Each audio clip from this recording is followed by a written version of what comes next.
وزیر اعلیٰ ہاؤس پشاور میں پاکستان تحریک انصاف کی سینئر قیادت کا اہم اجلاس ہوا۔ اجلاس میں صوبے کے امن و امان کی صورتحال پر تفصیلی غور ہوا۔ اجلاس میں خیبر پختونخوا اسمبلی میں امن جرگہ بلانے کا فیصلہ کیا گیا ہے۔ حالیہ ہنگو بم دھماکے کے واقعے پر شرکاء کا اظہار افسوس اور شہید پولیس اہلکاروں کے اظہار ثواب کے لیے دعا کی گئی ہے۔ امن جرگے میں سابق وزرائے اعلیٰ، گورنرز، علماء، جرگہ مشران، سول سوسائٹی، وکلاء اور اہم شخصیات کو مدعو کیا جائے گا۔ امن جرگے کا مقصد دہشت گردی کے خاتمے اور پائیدار امن کے لیے متفقہ حکمت عملی کی تشکیل ہے۔ اجلاس کے شرکاء نے پولیس کی قربانیوں کو خراج تحسین پیش کیا۔ سہیل آفریدی نے کہا کہ صوبائی حکومت پولیس فورس کے شانہ بشانہ کھڑی ہے۔ پولیس کو جدید آلات، تربیت اور وسائل کی فراہمی حکومت کی اولین ترجیح ہے۔ اجلاس میں chairman P T I barrister Gohar, وزیر اعلیٰ سہیل آفریدی، صوبائی صدر جنید اکبر، اسد کیسر اور دیگر رہنماؤں کی شرکت۔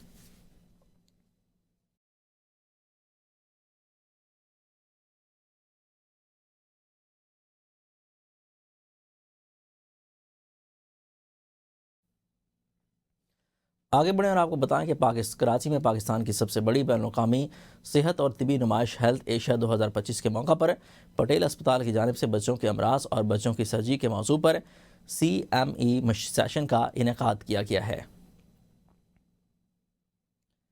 سیشن میں طبی طلباء، ریزیڈنٹس اور مختلف شعبہ زندگی سے تعلق رکھنے والے ماہرین نے شرکت کی ہے۔ افتتاحی کلمات ڈپٹی ڈائریکٹر ڈاکٹر شاہ مثبت سلیم نے ادا کیے، جنہوں نے پٹیل اسپتال کی فلاحی اور خدمات اور معیاری علاج کے عزم کو اجاگر کیا۔ ماہر اطفال و سنجر ڈاکٹر تیمور نے بچوں کی سرجری کی اہمیت اور بر وقت علاج پر روشنی ڈالی، جبکہ ڈاکٹر جلال اکبر نے بچوں کی ویکسینیشن کی اہمیت پر تفصیلی گفتگو کی۔ ڈاکٹر ازمینہ خان نے بچوں میں متوازن غذا اور ماں کے دودھ کی افادیت پر زور دیا اور نوجوانوں میں بڑھتی ہوئی سگریٹ نوشی کو تشویشناک قرار دے دیا۔ ڈاکٹر نورین اقبال نے بچوں میں دمہ کے نظم و نسق کے موضوع پر رہنمائی فراہم کی۔ تقریب کی میزبانی ڈاکٹر مریم ظفر نے کی، جبکہ Farhan Asadi, director communication and resource development, Muhammad Siddique, director operation سمیت دیگر معزز مہمان شریک ہوئے۔ آخر میں شرکاء کو شیلڈز پیش کی گئیں۔ پٹیل اسپتال نے تعلیم طب اور عوامی صحت کے فروغ کے عزم کا اعادہ کیا۔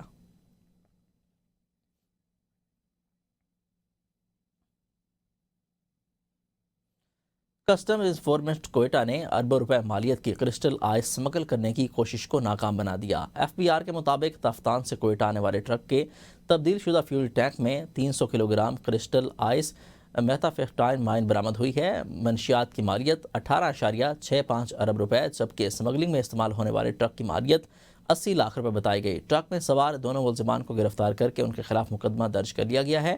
مزید تفتیش جاری ہے۔